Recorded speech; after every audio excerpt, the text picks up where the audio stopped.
भूमिहार जिनको कहते हैं वो पंचकर्मी ब्राह्मण होते हैं। अच्छा। दान लेते नहीं हैं, बाकी सब कुछ ब्राह्मणत्व का है। त्रिपुर सुंदरी मंदिर है, वह हमारी ग्राम देवी है। यह आदिशक्ति महाकाली मंदिर हमारी ग्राम देवी है। जो जय ठाकुर पृथु ठाकुर थे, जिन्होंने बरहिया में अपना आश्रय स्थल बनाया, वो संदापुर समस्तीपुर के आसपास के थे। अच्छा। और इसकी तो कहानी एक लंबी है। हेलो दोस्तों, जय श्री राम, हर हर महादेव, जय मां बाला त्रिपुर सुंदरी, जय मां काली। मैं रवि कुमार, आप देख रहे हैं जन जागरण न्यूज। आज मैं फिर से नई कहानी के साथ आपके सामने उपस्थित हूं और हमारे साथ आज जो बात करने के लिए हैं, इनसे शायद हमारी दूसरी मुलाकात है। क्या सर? हाँ। तो इस बार हमारा जो चर्चा का विषय है वह है आदिशक्ति मां महाकाली मंदिर। हम जानेंगे कि मंदिर का निर्माण कब हुआ, मंदिर का कमिटी कब तैयार हुआ, कमिटी में कौन कौन लोग हैं, मंदिर में आय का स्रोत क्या है और बीतते समय के साथ मंदिर में क्या क्या परिवर्तन हुआ। पहले तो सर माता काली की जय, और जिनके की प्रांगण में हम लोग बैठे हुए हैं, यह भी काफी सौभाग्य की बात है। और आपका समय फिर से मिला, यह भी हमारे लिए काफी सौभाग्य की बात है। आपका बहुत बहुत धन्यवाद। आपका भी हमको आमंत्रित करने के लिए। सर जैसे कि ऐसे तो आप किसी पहचान के मोहताज है नहीं, फिर भी लोकाचारी के लिए आप अपना परिचय अपने शब्दों में कुछ दीजिए।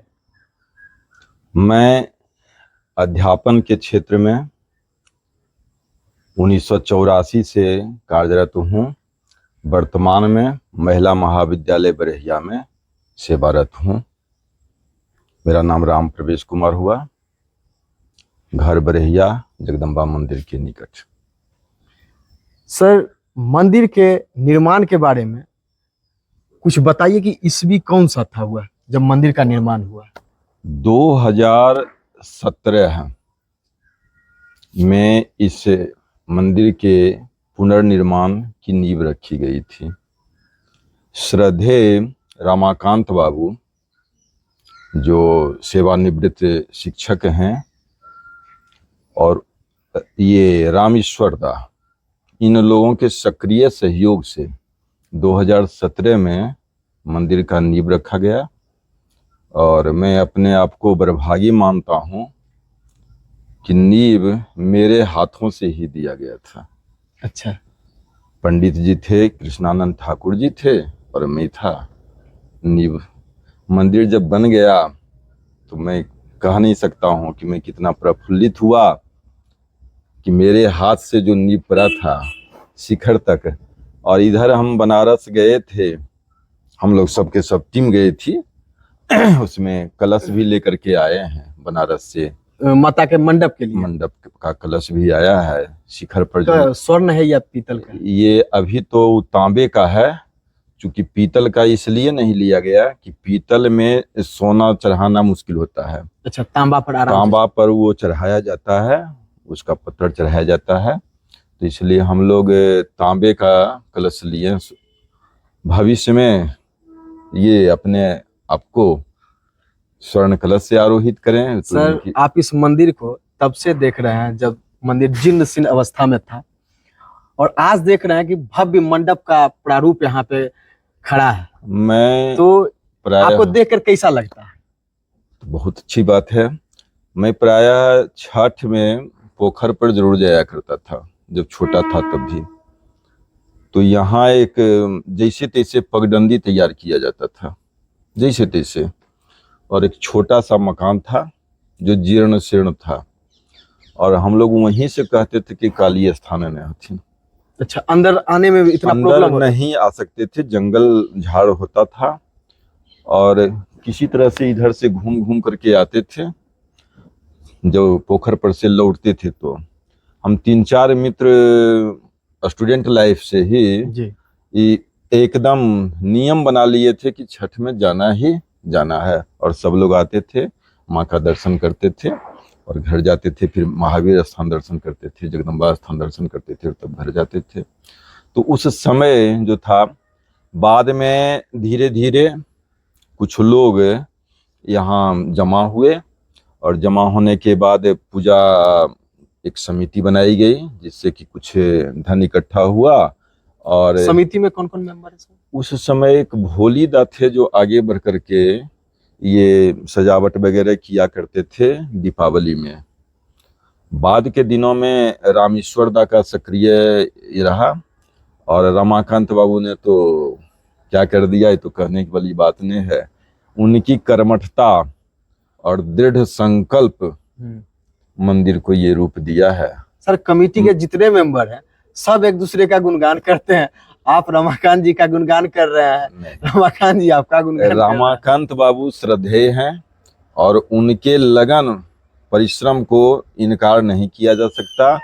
रामेश्वर दा का सहयोग उनको मिला। ये दोनों मिल करके एक दूसरे के पूरक बने और तब ही मंदिर का निर्माण हुआ। ऐसे तो बरहिया की हैं, हम लोगों की आराध्य है, हम सभी लोगों का योगदान है, कमोबेश सबका योगदान है जी। लेकिन इन दोनों का योगदान उल्लेखनीय है। सर मैं ये बोलना चाहूंगा कि कमेटी की यह सुंदरता बहुत कम देखने को मिलता है, क्योंकि कमेटी में एक दूसरे की बुराई होती है, लेकिन यहाँ हम देख रहे हैं कि आप एक दूसरे का बड़ाई करते हैं। ये काफी अच्छा लगता है देख के। जहाँ परस्पर श्रेय लेने की होड़ हो वहाँ ऐसी बात हो सकती है, लेकिन यहाँ की जो स्थिति है करने वालों को निश्चित रूप से चिन्हित किया जाना चाहिए ताकि फिर से कोई करने वाला तैयार हो। रमाकांत बाबू अभी मिले थे हमको रास्ते में जी, और उनकी जो उम्र हो चुकी है और स्वास्थ्य की जो स्थिति है उनको सहयोग की जरूरत है। तो नए लोग तैयार हों, उनका अनुकरण करें। मैं तो यही अपने नगर वासियों से, बरहिया वासियों से साधारण निवेदन भी करूंगा कि आएं और अपने आराध्य इष्ट के विकास, प्रांगण के विकास में अपना महत्वपूर्ण योगदान दें। कभी सोचे थे सर कि इतना बड़ा मंडप बन जाएगा? नहीं, कभी ऐसा लगता नहीं था, लेकिन जब जगदम्बा मंदिर का निर्माण शुरू हुआ 1992 में तो एक परिकल्पना होती थी कि यदि कुछ लोग मिल करके इस मंदिर का भी निर्माण करें तो बहुत अच्छा रहे।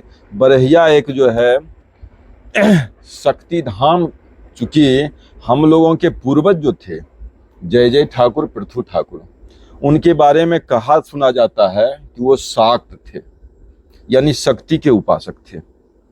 विष्णु के उपासक को हम लोग वैष्णव कहते हैं, शिव के उपासक को शैव कहते हैं और शक्ति के उपासक को शाक्त कहते हैं। शाक्त तो शाक्त बंधु जय जय ठाकुर, पृथु ठाकुर थे, जिन्होंने बरहिया में अपना आश्रय स्थल बनाया। वो संदापुर समस्तीपुर के आसपास के थे। अच्छा। और इसकी तो कहानी एक लंबी है, बरहिया का इतिहास है। संक्षेप में थोड़ा सा। हाँ, तो वो जा रहे थे और इंद्रदमनेश्वर उस समय राजा थे। अच्छा। जिनके नाम पर अशोक धाम है, इंद्रदमनेश्वर मंदिर। तो वो गंगा पार किए थे और अपने वस्त्र को झाड़ करके और बिना आधार के पकड़े हुए जा रहे थे, यानी नीचे नीचे वो, ऊपर से उनका वस्त्र जा रहा था, सूख रहा था, धोती वगैरह जो भी था। तो इंद्रदमनेश्वर महाराज को लोग कहा कि ये तो तांत्रिक हैं, सिद्ध पुरुष हैं जो ऐसे जा रहा है। तो उन्होंने बुला करके उनका स्वागत सत्कार उचित किया और उसके बाद अपनी व्यथा को भी सुनाया। व्यथा में था कि उसको एक ही पुत्र थे जो कुष्ठ रोग से पीड़ित थे। ये सुने देखे, कुछ तंत्र मंत्र, कुछ दवा वगैरह दिए और कुछ दिनों में वह चंगा हो गया। उनमें अतीन्द्रिय शक्तियां थी। हाँ, और जब चंगा वो हो गया तो वापसी के क्रम में वो अपना ये जो है सो प्रहरी को बिठा दिया कि उनको सादर फिर से लेके आओ और बताया कि कुछ लीजिए। तो ये तो थे पंचकर्मी ब्राह्मण, दान लेते नहीं थे। षटकर्मी ब्राह्मण दान लेते हैं। ब्राह्मण दो तरह के। ब्राह्मण हम जैसे भूमिहार जिनको कहते हैं वो पंचकर्मी ब्राह्मण होते हैं। अच्छा। दान लेते नहीं हैं, बाकी सब कुछ ब्राह्मणत्व का है। तो वो लेना स्वीकार कुछ नहीं कर रहे थे, लेकिन उनको एक ध्यान में आया कि जाते समय रास्ते में चूहा और बिल्ली का झगड़ा हो रहा था और बिल्ली पर चूहा विजय प्राप्त कर रहा था।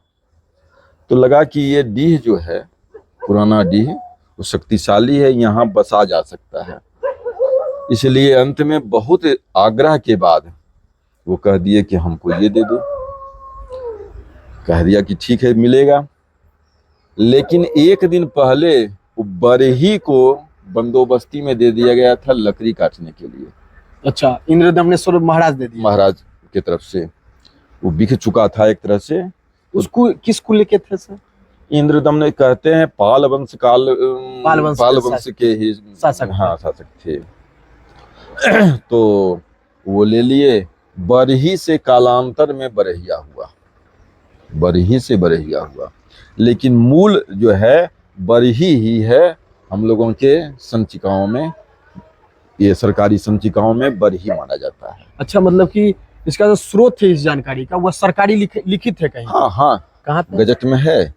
विश्वनाथ बाबू अपने इस पुस्तक में मेरा गांव मेरे लोग में उस गजट को भी दिया है, गजट का प्रमाण दिया है। अच्छा, मेरा गांव मेरे लोग, जिसे विश्वनाथ बाबू ने लिखा लिखा है। हाँ, उनके पास इसका स्रोत था लिखने हाँ, का। हाँ, तो हाँ, हाँ, सरकारी गजट से लिखा हाँ, गया। गजट से, गजट का प्रमाण दिया है कि यहाँ ऐसे हुआ, ये हुआ, सब कुछ है। कालांतर में वही जे ठाकुर, पृथु ठाकुर के वंशज हम लोग एक आध बार बिछड़े भी। कुछ घटनाएं ऐसी घटित हुई कि हम लोग सबके सब होने, हमारे पूर्वज। सर मतलब कि जय ठाकुर और पृथ्वी ठाकुर उसी समय यहाँ पे बस गए। हाँ, बस गए। और उन्हीं के हम लोग वंशज। हाँ, जय ठाकुर पृथु ठाकुर बसे तो जय ठाकुर ब्राह्मणत्व को स्वीकार किए, सतकर्मी ब्राह्मण हुए। और पृथु ठाकुर के वंशज पंचक्रमी ब्राह्मण हुए। और चलता रहा। कालांतर में शाक्त बंधु थे, तो अपनी उपासना का केंद्र तो कुछ न कुछ बनाएंगे, आस्था का केंद्र तो बनाएंगे। आते हैं मंदिर का स्थापना आने के कुछ दिनों के बाद ऐसा ही माना जाता है कि आने के बाद यहाँ उन्होंने अपना एक मंदिर का स्थापना किया, जहाँ की वो आराधना करते। सर, एक द्वंद्व का विषय पूरे, जब भी अगर मंदिर के स्थापना के संबंध में सुनते हैं तो एक द्वंद्व का विषय आता है कि जो त्रिपुर सुंदरी मंदिर है वह हमारी ग्राम देवी है या आदिशक्ति महाकाली मंदिर हमारी ग्राम देवी है। जो तथ्य उपस्थित है और जो किंवदंती है, दोनों को यदि मिलाया जाए, तुलनात्मक विवेचन किया जाए, तो एक बात स्पष्ट होता है कि कालांतर में जब हमारे पूर्वज का वंश विस्तार हुआ, तो वंश विस्तार हुआ तो चूंकि एक गोत्र से सब कुछ संभव नहीं था, तो जो जय ठाकुर थे उन्होंने अपने पुरोहित को भी यहाँ आमंत्रित किया। अच्छा। और वो पुरोहित आए, यहाँ रहे।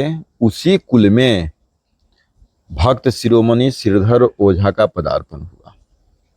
भक्त शिरोमणि श्रीधर ओझा कश्मीर में माता वैष्णवों की स्थापना किए, और तब जाकर उन्हें स्वप्न हुआ कि तुम्हारी ही धाम में मैं सद्य विराजमान होंगी, तुम जाओ अपने जगह को। और कहते हैं कि प्रज्वलित खप्पर में माँ गंगा में बहती हुई जा रही थी, तंत्र शक्ति से वो पहचान गए और माँ को आवाहित करके मृतका पिंड में जगदम्बा मंदिर जो आज का है वहाँ स्थापित किया। और एक चीज ध्यान दीजिएगा कि वैष्णो माता का जो है वो पिंड स्वरूप में ही है जी, और वो पत्थर का है। चूंकि पहाड़ी क्षेत्र में थे तो पत्थर का है जी, और यहाँ हम लोग मैदानी क्षेत्र में हैं तो मिट्टी का है, और वो यहाँ स्थापित किए। तो इसलिए इस तर्क को थोड़ा सा एक निर्णय की स्थिति में लाया जा सकता है कि जब वो आए, उजलेवार ब्राह्मण थे कहते हैं ऐसा, तो जब वो आए तब तो स्थापित हुए। पहले माता वैष्णो देवी स्थापित हुई, फिर जाकर के पहले तो माता वैष्णो देवी स्थापित हो गए। हाँ, जब वो आए तो पहले बढ़ी से यह जमीन लिया गया। उसके बाद उन्होंने जब वहां से श्रीधर ओझा को बुलवाया, क्योंकि वह उनके पुरोहित थे। हाँ। तो विभिन्न कार्यों के लिए हाँ, अपने संस्कारोत्सव के लिए, हाँ। संपादन के लिए तो और जातियों को तो आमंत्रित करना ही ना है। हाँ। जैसे हम लोग बोलचाल में कहते हैं क्योंकि पचपूनिया यह तो सर एकदम स्पष्ट है कि श्रीधर ओझा ने ही स्थापना किया, किया है। माता को यहाँ पर हाँ, स्थापित हाँ, किया। हाँ। तो पहले वो आए, उसके हाँ। बाद उन्होंने श्रीधर ओझा को आमंत्रित किया, वो आए धार्मिक अनुष्ठान के लिए, फिर उन्होंने मंदिर का स्थापना किया, मतलब कि माता को यहाँ पे स्थापित किया। हाँ। जिसका कि अभी भव्य प्रारूप हम देख और माता काली की स्थापना जय ठाकुर पृथ्वी ठाकुर ने किया। तो पहले माता का स्थापना हुआ और फिर जाके बाला त्रिपुर सुंदरी मंदिर का स्थापना हुआ। हाँ। इसका स्थापना हमारे पूर्वज जय ठाकुर और पृथ्वी ठाकुर ने किया, ग्राम देवी के रूप में किया अपने शक्ति आराधना के लिए। जिस तरह से हम सभी लोगों के घर में पूजा घर होता है जहाँ सीरा होते हैं, अच्छा, वहाँ कुल देवी भी होते हैं, कुल देव भी होते हैं, जो भी होते हैं पूजनीय होते हैं, उनको हम प्रतिष्ठापित करते हैं। उसी तरह से जय ठाकुर पृथ्वी ठाकुर ने अपने ग्राम देवी के रूप में माँ काली की स्थापना की। चूंकि शाक्त बंधु थे, उन्हें शक्ति की उपासना करनी थी, इसलिए उन्होंने स्थापना किया। मतलब कि जितना भी स्रोत है सबका तुलनात्मक विवेचन करने के बाद हाँ। एक निर्णय यहाँ तक पहुंचा जा सकता है कि ग्राम देवी के रूप में पहले जय ठाकुर पृथ्वी ठाकुर ने माँ महाकाली मंदिर की स्थापना किया। फिर उनके द्वारा बुलाए गए पुरोहित के द्वारा श्रीधर ओझा के द्वारा माँ बाला त्रिपुर सुंदरी को स्थापित किया गया। सर, यह तो हम बढ़ैया के इतिहास को जाने और उसके साथ साथ यहाँ पे स्थापित 2 प्रसिद्ध मंदिर के बारे में हम जाने। सर, मंदिर में आय का स्रोत क्या है यहाँ पे? मंदिर में आय का मूल स्रोत यहाँ लोगों के द्वारा दिया गया चंदा है। लोग श्रद्धा और भक्ति से यहाँ चंदा देते हैं। और ये केवल इस मंदिर की बात हम नहीं कर रहे हैं, पूरे बरहिया के हम जो लोग हैं, बरहिया बड़ा हृदय, हाँ, छोटी अयोध्या भी कहे जाते हैं, अनेकों मंदिर हैं, छोटे बड़े सभी मंदिर मिलाकर लगभग 52 की संख्या है, जहाँ 100 बीघे तक के जमीन है। तो इसलिए चंदा देने के प्रति हम लोग उदार होते हैं। हमारे पूर्वजों की ये देन है, पूर्वजों का ये संस्कार है कि हम लोग भक्ति भाव में, हमारे डीएनए में है। हाँ, बस ये है। तो चंदा आता है, और जैसा कि हमको स्मरण है और लोग बहुत दिए, हम लोगों से भी जो बना सो लिए। लेकिन एक ट्रस्ट है बरहिया में, राम बिहारी शरण ट्रस्ट। अच्छा, उस ट्रस्ट से भी 1,51,000 या 1,55,000 रुपया यहाँ मंदिर निर्माण के लिए दिया गया है। और यह कहना शायद उचित होगा या नहीं, उस ट्रस्ट से मैं भी संबद्ध हूँ। नवीन प्रसाद सिंह वकील जो हैं वर्तमान में अध्यक्ष हैं, ये अंजनी कुमार सिंह हैं सचिव हैं, हिमांशु कुमार उर्फ मुकेश उसके माननीय सदस्य हैं, हम लोग भी उसमें सदस्य हैं, एक अनिल कुमार उर्फ छन्नू जी हैं। तो सबकी सहमति से हम लोगों ने यहाँ 1,51,000 रुपया निर्माण कार्य में चंदा के रूप में दिया था। अच्छा, तभी से यहाँ पे भव्यता का हुआ क्या था, एक बार हुआ क्या था कि हमारे अध्यक्ष जो थे हुए ट्रस्ट के नवीन प्रसाद सिंह, उन्होंने कहा कि छठ में कुछ कार्यक्रम किया जाए 10-20 हजार रुपया का। तो हम उनको बोले 10-12 वर्ष हो गए होंगे, तो हम बोले कि देखिए छठ में तो नगर पंचायत भी अब कुछ ना कुछ करने लग गया है, तो छठ में नहीं करके ऐसा करें हम लोग कि काली मंदिर में वैकल्पिक रोशनी की व्यवस्था के लिए एक इन्वर्टर दे दिया जाए। अच्छा, तो नवीन प्रसाद सिंह ने कहा कि इन्वर्टर दिया जाएगा तो 20-25 हजार रुपया लगेगा, आपके पास पैसा है? दिवाली का ही समय था, यही 2-3 दिन पहले था। हम कहे कि देखिए पैसा हो ना हो, लेकिन एक क्रेडिट है बाजार का कि किसी के यहाँ जाएंगे, इसे कहेंगे और खासकर मंदिर के नाम पर तो दे देगा, किसी का रखे हुए हम नहीं है, व्यक्तिगत रूप से हमने वो कहा। और तब हम जैसे तैसे इंतजाम करके एक इन्वर्टर लाया यहाँ, और इन्वर्टर लगवाया, वैकल्पिक रोशनी की व्यवस्था किया।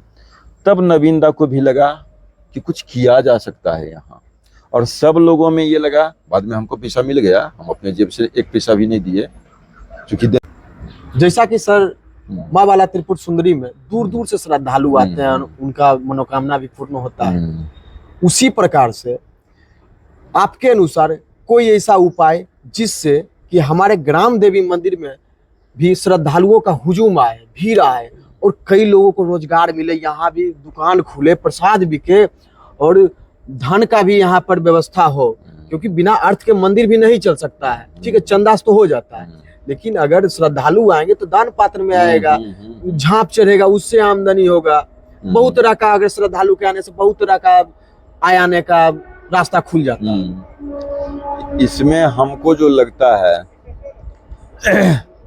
साहित्य जगत से जो जुड़े हुए हैं, जैसे हमारे श्रद्धेय डॉक्टर सत्येंद्र बाबू जी, और कुछ ऐसे इतिहास को बनाया जाए, जो सच्ची बात है, बनाया जाए, सॉरी इसको लिए, हाँ, इतिहास को इस तरह सजाया जाए जिससे कि स्पष्ट हो कि ये और इनमें और उनमें बहुत अंतर नहीं है, सब एक हैं। तो जो दर्शनार्थी वहाँ जाते हैं, वो दर्शनार्थी जब तक यहाँ नहीं आते हैं तो उनकी मनोकामना शायद पूरी नहीं होगी। तो सत्यता भी है, सत्यता भी है। जैसे वैष्णो देवी में हम लोग देखते हैं कि यदि आप भैरवनाथ नहीं जाएंगे तो आपकी यात्रा अधूरी है। तो ये वास्तविकता भी है, इसको इस तरह से सजाने की जरूरत है। अगर सजाया जाए तो लगता है कि इस समस्या से निजात पाया जा सकता है, समाधान हो सकता है। आपका बहुत बहुत धन्यवाद सर। जैसा मंदिर को और सुसज्जित करने के लिए हम ग्राम वासियों का क्या कर्म होना चाहिए, यह भी हमने जाना। तो फिर हम आपसे मिलेंगे नए वीडियो में। जय हिंद, जय भारत, जय माँ बाला त्रिपुर सुंदरी, जय माँ काली।